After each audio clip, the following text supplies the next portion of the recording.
So this week I asked ChatGPT to describe the psychology of a billionaire, and the answer was telling. It listed around 8 qualities that were extremely positive and to me reflect what we think in our society of billionaires as a whole. It said that they have a high level of determination and motivation, that they're competitive, confident risk takers who have a strong desire to succeed, that they're visionaries, able to think big where others can't. They're creative and innovative and disciplined and focused and able to inspire and lead others. ChatGPT, despite its billionaire bootlicking answer, doesn't have a mind of its own. It only reflects what our wider society thinks of billionaires. Its response demonstrates that our society believes billionaires are aspirational figures and that we should all emulate them and try to be like them. They are the ultimate capitalists who use the resources of our planet and the labor of other people to grow their existing capital. They are people who have nice cars, huge houses, and they can seemingly get whatever they want at the click of a finger, including the respect and admiration of other people. Anyone would probably say yes to swapping lives with them. But this video might change your mind, because I think billionaires are truly tragic figures and we should feel sorry for them.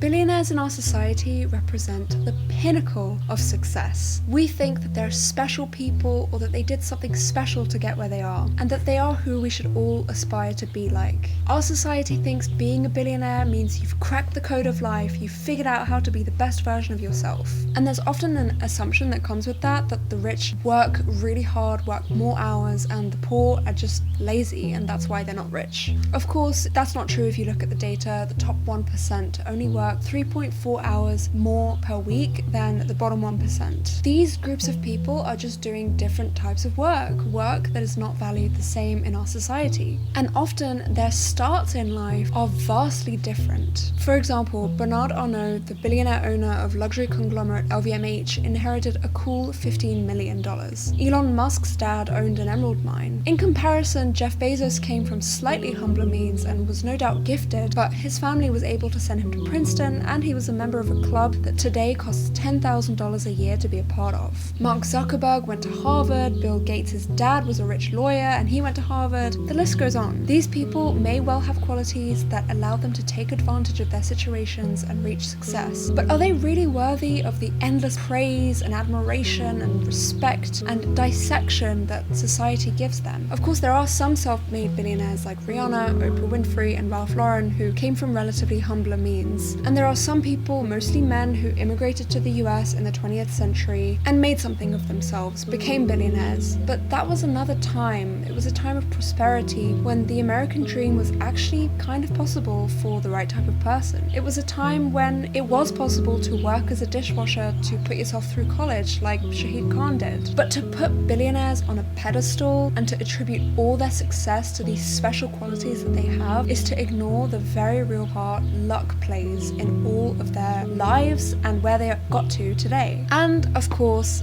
capitalism. Most of the people on the list of the couple thousand billionaires that exist became that way because they're business owners. The argument that's used to justify their wealth is that they took on a risk and that they deserve a reward for creating jobs, or that their ideas move society along to be more innovative. But is that really true? There are plenty of people who contribute to society, who work really hard, who work long hours, but their job doesn't entail them being an owner of capital. And that's the key here. That is the difference in the reward between these groups of people. In our capitalist society, capitalists are rewarded. People who extract value from our planet's resources and the labor of other people are disproportionately rewarded. But people who actually contribute to society, people without whom society could not function, people without whom we couldn't have healthcare, clean roads, food to buy in the supermarkets, garbage collected, and basic human rights, are not rewarded in the same way. Even though these things bring much huger value to our lives on a daily basis than anything a billionaire has ever created. Sure, Google changed the face of the internet, but did it actually make the internet better? There's an argument to be made that no, it didn't, especially since polls now show that 70% of people now put Reddit at the end of their Google search to get the non-SEO, non-BS answer. And the same can be said for other huge companies built by billionaires. Did Amazon, Apple, Microsoft, Facebook actually make society so much better to justify the owners of these companies earning more in a single day than their workers do in a whole year. Our hierarchical society puts billionaires at the top, deserving of respect, and homeless people at the bottom, deserving of disrespect. But actually, billionaires and homeless people are more psychologically alike than we think. They're both lonely, dehumanized, and riddled with substance abuse problems.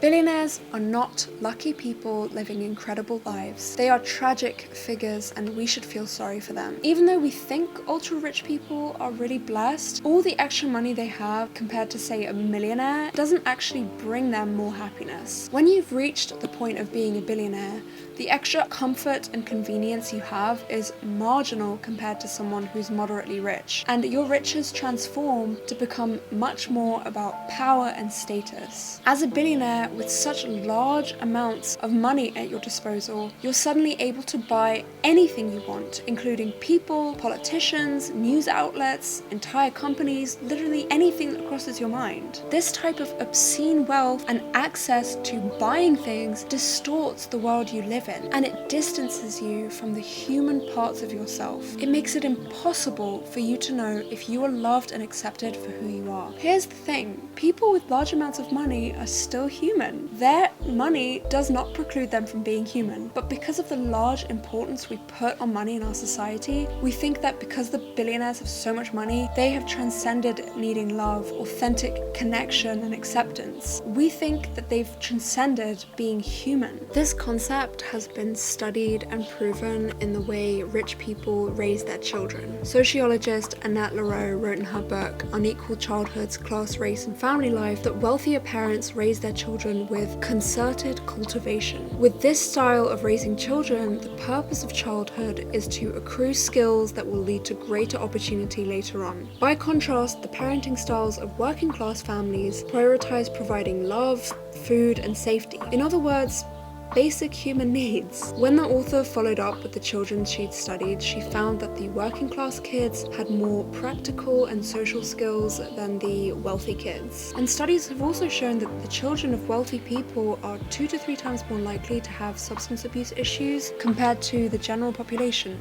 And the tragic thing is, because of their wealth, they often don't change and go even deeper into their addictions because they don't face consequences for their actions like working class kids do. In our society, we often talk about the psychological effects of not having money, and those are very real and difficult to deal with. But the effects of having and seeking lots of money are also not healthy. In a range of different studies, psychologists have found the richer you are, the more likely you are to have traits that they call the dark triad. The first trait, Machiavellianism, is defined by a willingness to deceitfully manipulate and exploit people and circumstances for personal gain. Studies have shown that people who feel better than others, i.e. people who have more wealth, are more likely to engage in unethical behavior like cutting someone off if they have a more expensive car or keeping change mistakenly given by a cashier. And in real life, there are so many examples of Machiavellian behavior from rich people. People who misuse public and customer trust to just make more money, like for example Sam Bankman-Fried with FTX, Elizabeth Holmes with Theranos, Mark Zuckerberg with Facebook, or the many huge companies that caused the climate crisis to sell oil, lung cancer to sell cigarettes, a recession to sell risky securities, and opioid addiction to sell pharmaceuticals. The second trait in the dark triad is psychopathy, which means a lack of empathy towards others and a tendency to behave in a callous and uncaring manner towards other people. Studies have shown that people who have a higher income show less of a compassion-based response to watching a video of other people suffering, and lower income people are more likely to give more of their income for charitable causes. This dismissal of empathy trait is very clear in the way billionaires treat their workers, like the way Disney just accepts their workers sleeping in their cars, or the way Jeff Bezos will refuse to give their workers a raise at Amazon. The third and final trait of the dark triad is narcissism, which is a person's sense of superiority over others. And studies show that higher income people are more likely to agree with the statement, "I honestly honestly feel I'm just more deserving than others. And they consistently score higher on measures of narcissism than lower income people. People who exhibit the traits of the dark triad generally believe that the world in general is a hostile, dark, and competitive place. They believe that they can opt out of human experiences and forego vulnerability, shortcutting their way to happiness, and that power and wealth and status will give them that long-lasting satisfaction. But of course, that's not the case. You can't change the rules of being human. You can't gain acceptance without vulnerability. You can't have love without taking emotional risks. And you can't feel the wonders and rewards of human connection if you're unable to put yourself in the shoes of other people. In our capitalist world, billionaires are seen as successful, but they have failed as human beings. Their opulent lives may appear on the outside to be enviable, and they may seem confident and blissfully unbridled with weak emotions like compassion and vulnerability, but that does not make them happy people. Far from it. More likely, they are deeply lonely, insecure, and fractured people who are on a never-ending quest to find more and more wealth, more power and status, to search for validation and satisfaction that will never be fulfilled.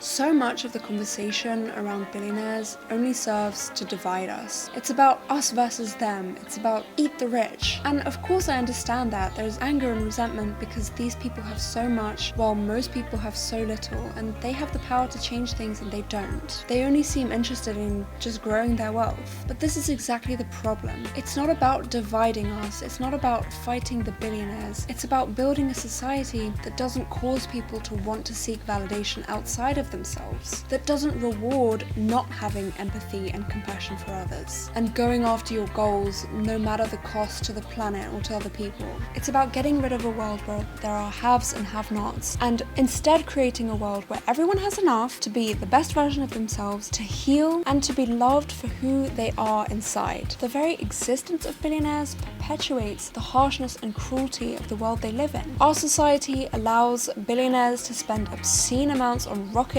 and super yachts to nowhere, while millions suffer in poverty needlessly and die. And this kind of society is a failure. And the argument that successful entrepreneurs drive technological advancements and create jobs and do philanthropy that benefits society as a whole is a very dangerous one. Single people should not be doing the work of democratically elected governments. If we think our governments have failed us to provide us these things, which it's their job to do, then we need to change things and not count on a few rich people to altruistically give us what we want, especially when we know what we know about their psychology.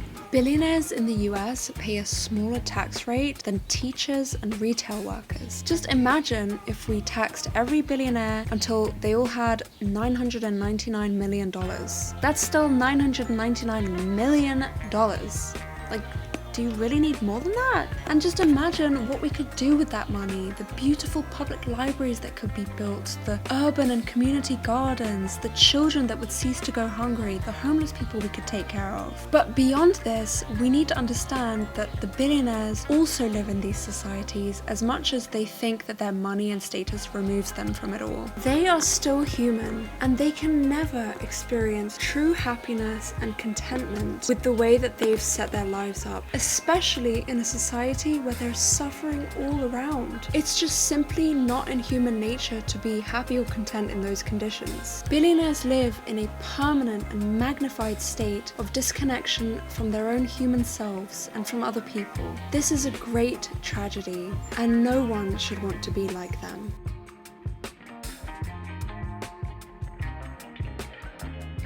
Thank you so much for watching this video. I really hope you enjoyed it. I upload videos every week. Some of them are more analysis type videos like this, and some of them are more chatty, but I'd love to hear what you thought. And yeah, click that like button because I'm still a small channel and I'm really trying to grow and reach my message to more and more people. So thank you for watching till the end, and I'll see you very soon.